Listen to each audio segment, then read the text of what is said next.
Sleep. Ay. Ray. Tulog. Ngek. Sleeping yung mga pinagluto ko ng merienda. Hello. Kasi kakain ito. Maya na lang. Yummy. Pagising nyo, may merienda na kayo.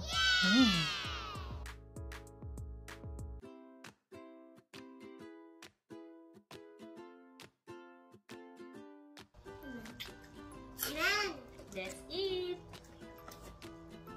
Tayo. Story time! Nung dalaga pa ako, mabibilang mo talaga sa kamay mo kung ilang beses ako humawak ng sandok at saka kawali.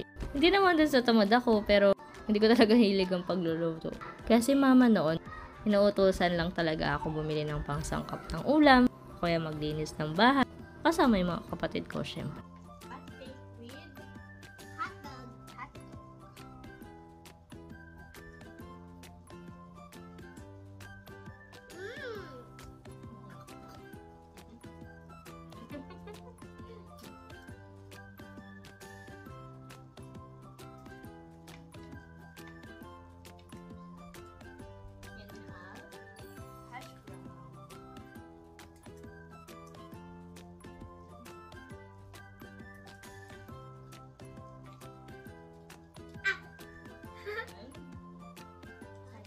Oh, teka lang ha.